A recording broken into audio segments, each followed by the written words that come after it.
Present ఇండియాలో మనం daily use చేసే నిత్యావసర సరుకుల యొక్క ధరలు చాలా స్పీడ్ గా పెరుగుతున్నాయి. Sunflower oil price already 20 rupees పెరిగింది. పప్పు ధాన్యాల మీద కేజీకి 10 నుండి 15 రూపాయలు పెంచారు. లీటర్ వాటర్ బాటిల్ మీద కూడా 2 రూపీస్ ప్రైస్ పెరిగింది. ఇవే కాదు, detergent powders, soaps, floor cleaners and packaged foods ఇలా చాలా వస్తువుల యొక్క ధరలు పెరిగాయి. కానీ వీటి గురించి ఎవరూ మాట్లాడటం లేదు. మన ఫోకస్ ఎంతసేపు petrol, diesel and cooking gas మీద మాత్రమే ఉంటుంది. పెట్రోల్ అండ్ డీజిల్ ప్రైజెస్ లో ఎలాంటి మార్పు లేకపోయినా ప్రజలు వాటి కోసం క్యూ లైన్ లో నిల్చుంటున్నారు. కానీ నిజంగా ప్రైస్ పెరుగుతున్న సన్ఫ్లవర్ ఆయిల్ ని ఎవరూ పట్టించుకోవడం లేదు. రీసెంట్ గా ఆర్బీఐ పబ్లిష్ చేసిన స్టేట్ ఆఫ్ ఎకానమీ అనే రిపోర్ట్ ప్రకారం మార్చి నెలలో గడిచిన ఫస్ట్ 19 డేస్ లో ఎడిబుల్ ఆయిల్స్ అండ్ పల్సెస్ యొక్క ధరలు చాలా స్పీడ్ గా పెరిగాయి. ఆల్రెడీ ఇండియాలో ఉన్న కొన్ని ఎఫ్ఎంసీజీ కంపెనీలు వాళ్ళు తయారు చేసే వస్తువుల యొక్క ధరలు పెంచేశాయి. మరికొన్ని కంపెనీలు ఏప్రిల్ 1 నుండి పెంచబోతున్నట్టు అనౌన్స్ చేశాయి.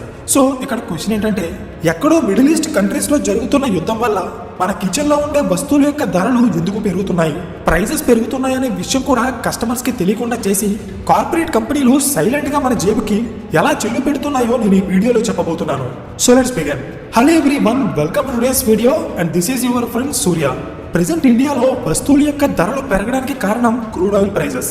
ఇప్పటికే చాలా వీడియోస్ లో దీని గురించి మాట్లాడుకున్నాం.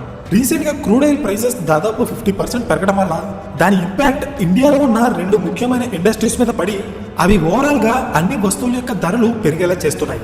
అవే లాజిస్టిక్స్ అండ్ ప్యాకేజింగ్. వీటి గురించి క్లియర్ గా చెప్తా చూడండి. ఒక వస్తువుని ఒక ప్లేస్ నుండి ఇంకో ప్లేస్ కి తీసుకెళ్లే ప్రాసెస్ ని లాజిస్టిక్స్ అంటారు. ఇందులో ట్రాన్స్పోర్టేషన్, స్టోరేజ్ అండ్ డెలివరీ ఈ 3 ప్రాసెస్లు ఇన్వాల్వ్ అయి ఉంటాయి. జనరల్ గా ట్రాన్స్పోర్టేషన్ కోసం roadways, Airways and water ways use చేస్తారు. వీటిలో వాటర్ వేస్ అనేది చీప్ మోడ్ ఆఫ్ ట్రాన్స్పోర్ట్ అవ్వడం వల్ల ప్రపంచ వ్యాప్తంగా జరిగే టోటల్ ట్రేడ్ లో 80 to 90% ట్రేడ్ షిప్పింగ్ ద్వారానే జరుగుతుంది.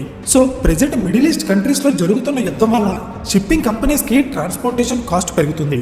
రిస్క్ ఎక్కువ ఉన్న రూట్స్ లో ట్రావెల్ అయ్యే షిప్స్ కి ఇన్సూరెన్స్ ప్రీమియమ్స్ కూడా పెరిగిపోయాయి. ట్రేడర్స్ అలాగే లాజిస్టిక్ కంపెనీస్ అడిషనల్ గా ఎమర్జెన్సీ సర్చార్జ్ కూడా కట్టాల్సి వస్తుంది. ఇప్పుడు ఇదంతా ఎందుకు చెప్తున్నానంటే, మనం యూజ్ చేసే ప్రతి ప్రొడక్ట్ మీద ఎంఆర్పి ఉంటుంది. ఎంఆర్పి అంటే మాక్సిమం రీటైల్ ప్రైస్. ఒక వస్తువుని దాని మీద ఉన్న ఎంఆర్పి ప్రైస్ కంటే ఎక్కువ ధరకి అమ్మకూడదు. అయితే ఒక వస్తువు యొక్క ఎంఆర్పిని క్యాలిక్యులేట్ చేసేటప్పుడు దాని manufacturing cost, packaging cost, transportation cost, dealer margins, marketing cost, taxes and profits ఇవన్నీ కలిపే ఒక వస్తువు యొక్క ఫైనల్ ఎంఆర్పిని ఫిక్స్ చేస్తారు. అయితే ఈ లిస్ట్ లో ఉన్న వాటిలో దేని ప్రైస్ పెరిగినా అది అల్టిమేట్ గా ఆ వస్తువు యొక్క ఎంఆర్పి ప్రైస్ పెరిగేలా చేస్తుంది. ప్రెసెంట్ ఇండియాలో ఉన్న చాలా వస్తువులకి ట్రాన్స్పోర్టేషన్ కాస్ట్ పెరిగింది. ఎందుకంటే ఏదైనా ఒక వస్తువుని తయారు చేయాలంటే దానికి చాలా రకాల రా మెటీరియల్స్ కావాలి. కొన్ని మెటీరియల్స్ ఇండియాలో దొరికిన కొన్నింటిని విదేశాల నుండి ఇంపోర్ట్ చేసుకోవాల్సి వస్తుంది. అలా ఇంపోర్ట్ చేసుకునే వస్తువుల యొక్క ధర పెరిగితే అది ఓవరాల్ గా ఫైనల్ ప్రొడక్ట్ యొక్క ఎంఆర్పిని పెంచేస్తుంది. ప్రెసెంట్ ఇండియాలో ఉన్న చాలా కంపెనీస్ ధరలు పెంచడానికి చెప్తున్న ఒక main reason rise in input cost. అంటే ఒక వస్తువుని తయారు చేయడానికి పెట్టాల్సిన పెట్టుబడి ఇంతకు ముందుతో పోలిస్తే ఇప్పుడు పెరిగింది. అందుకే వస్తువు యొక్క ధరలు కూడా పెంచేస్తున్నారు. Next packaging. ఒక వస్తువు యొక్క ఎంఆర్పిని ఫిక్స్ చేసేటప్పుడు దాని ప్యాకేజింగ్ కాస్ట్ ని కూడా అందులో యాడ్ చేస్తారు. సో ఏ ప్రొడక్ట్ కైనా ప్యాకేజింగ్ అనేది చాలా ఇంపార్టెంట్. మెయిన్ గా ఎఫ్ఎంసీజీ సెక్టార్ లో ఉండే ప్రొడక్ట్స్ కి ప్యాకేజింగ్ కాస్ట్ 15 to 20% ఉంటుంది. Edible oils, detergents, personal care and food products వీటిని ప్యాకింగ్ చేయడానికి ఎక్కువగా ప్లాస్టిక్ ని యూజ్ చేస్తారు. అండ్ ఆ ప్లాస్టిక్ క్రూడ్ ఆయిల్ నుండి వస్తుంది. సో క్రూడ్ ఆయిల్ ప్రైజెస్ పెరగడం వల్ల ఇండియాలో పెట్రోల్ అండ్ డీజిల్ ప్రైజెస్ పెరగకపోవచ్చు, కానీ plastic products and packaging covers యొక్క ధరలు చాలా దారుణంగా పెరిగాయి. మీలో ఎవరికైనా డౌట్ ఉంటే మీకు దగ్గరలో ఉండే జనరల్ స్టోర్ కి వెళ్ళి ప్లాస్టిక్ క్యారీ బ్యాగ్స్ యొక్క ప్రైస్ పెరిగిందా అని అడిగి చూడండి. బయట సిచ్యువేషన్ ఏంటో మీకే అర్థమవుతుంది. ఫర్ ఎగ్జాంపుల్, మీలో చాలా మందికి బిస్లరీ కంపెనీ గురించి తెలిసే ఉంటుంది. ఇది ఇండియాలోని అతిపెద్ద బాటిల్డ్ వాటర్ కంపెనీ. రీసెంట్ గా ఈ కంపెనీ వాళ్ళు తయారు చేసే వాటర్ బాటిల్స్ యొక్క ప్రైస్ ని 11% ఇంక్రీజ్ చేసింది. అంటే 1 లీటర్ బాటిల్ మీద 2 రూపీస్ పెంచితే బాక్స్ మీద 24 రూపీస్ పెంచింది. దీనికి రీజన్ ఏంటంటే, క్రూడ్ ఆయిల్ ప్రైజెస్ పెరగడం వల్ల వాటర్ బాటిల్ ని తయారు చేయడానికి యూజ్ చేసే ప్లాస్టిక్ యొక్క ప్రైస్ కూడా 50% పెరిగింది. సో ఈ ప్రైస్ హైక్ అనేది మన మీద వేస్తూ బిస్లరీ కంపెనీ వాళ్ళ బాటిల్ యొక్క ప్రైస్ ని పెంచేసింది. కేవలం బిస్లరీ మాత్రమే కాదు, ఇండియాలోనే అతిపెద్ద సన్ఫ్లవర్ ఆయిల్ బ్రాండ్ అయిన ఫార్చ్యూన్ కూడా రీసెంట్ గా వాళ్ళ ఆయిల్ ప్రైస్ ని 12.5% ఇంక్రీజ్ చేసి 800 గ్రామ్ ప్యాకెట్ మీద 20 రూపీస్ పెంచింది. దీనికి 2 రీజన్స్ ఉన్నాయి. ఒకటి, మిడిల్ ఈస్ట్ లో జరుగుతున్న యుద్ధం వల్ల క్రూడ్ సన్ఫ్లవర్ ఆయిల్ యొక్క ఇంపోర్టింగ్ ప్రైస్ 17% పెరిగింది.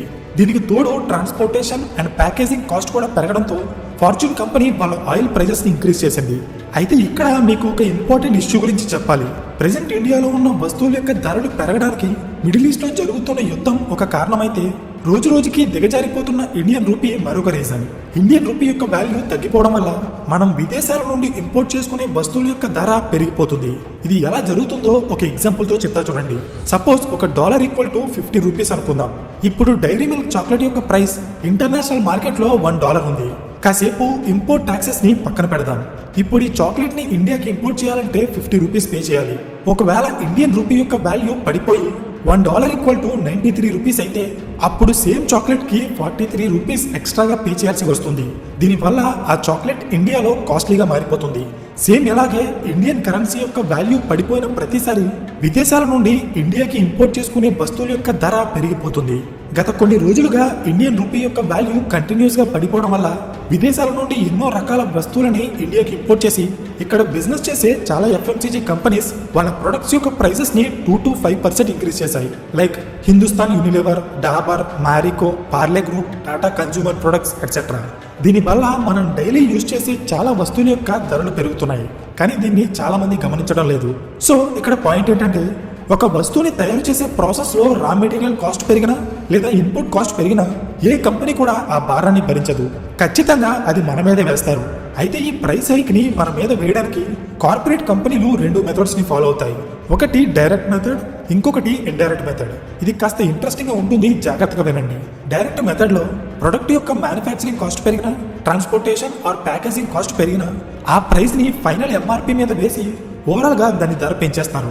Cooking oil, pulses, detergents and floor cleaners ఇలాంటి ప్రొడక్ట్స్ ని తయారు చేసే కంపెనీస్ ఈ డైరెక్ట్ మెథడ్ ని ఫాలో అవుతూ ఇన్పుట్ కాస్ట్ పెరిగిన ప్రతిసారి వాళ్ళు తయారు చేసే ప్రొడక్ట్ యొక్క ఎంఆర్పిని పెంచేస్తారు. ఇవి నిత్యావసర సరుకులు అవ్వడం వల్ల చాలా కంపెనీలు ప్రొడక్ట్ యొక్క బ్రాండ్ అలాగే క్వాలిటీని హైలైట్ చేసి బిజినెస్ చేస్తాయి. వాటి మీద నమ్మకం ఉన్న కస్టమర్స్ ప్రైస్ పెరిగినా వాటిని కొనుక్కుంటారు. కానీ కొన్ని కంపెనీస్ బ్రాండ్ ఆర్ క్వాలిటీని కాకుండా ప్రైస్ ని హైలైట్ చేసి బిజినెస్ చేస్తాయి. అంటే ఎన్ని సంవత్సరాలు గడిచినా ఆ ప్రొడక్ట్ యొక్క ప్రైస్ లో ఎలాంటి చేంజ్ ఉండదు. మరి ప్రైస్ పెంచకపోతే ఆ కంపెనీ నష్టపోదా అంటే నష్టపోదు. ఇక్కడే వాళ్ళు ఒక స్ట్రాటజీని ఇంప్లిమెంట్ చేస్తారు. అదే గ్రామేజ్ కట్. అంటే ప్రొడక్ట్ యొక్క ప్రైస్ ని తగ్గించకుండా దాని క్వాంటిటీని తగ్గించేస్తారు. దీనికి ఇండియాలో చాలా ఎగ్జాంపుల్స్ ఉన్నాయి. మీలో చాలా మందికి పార్లేజీ బిస్కెట్స్ గురించి తెలిసే ఉంటుంది. ఈ బిస్కెట్ ప్యాకెట్ ప్రైస్ 1994లో 5 రూపీస్ ఉండేది అండ్ ఇప్పుడు కూడా అదే 5 రూపీస్ ఉంది. కానీ క్వాంటిటీ మాత్రం 100 గ్రామ్స్ నుండి 45 గ్రామ్స్ కి వచ్చేసింది. సేమ్ ఇలాగే Maggi, Lays, Kurkure and Santoor లాంటి చాలా బ్రాండ్స్ వాళ్ళ ఎంట్రీ లెవెల్ ప్రొడక్ట్ యొక్క ప్రైసెస్ ని ఎప్పుడు ఇంక్రీజ్ చేయకుండా క్వాంటిటీని తగ్గిస్తూ లాభాలు సంపాదిస్తాయి. సంతూర్ని మనం సెకండ్ ఎగ్జాంపుల్ గా తీసుకోవచ్చు. సంతూర్ బ్రాండ్ లో ఉండే 10 రూపీస్ సోప్ యొక్క ప్రైస్ ఎప్పుడు ఇంక్రీజ్ అవ్వదు, కానీ దాని సైజ్ మాత్రం తగ్గుతూనే ఉంటుంది.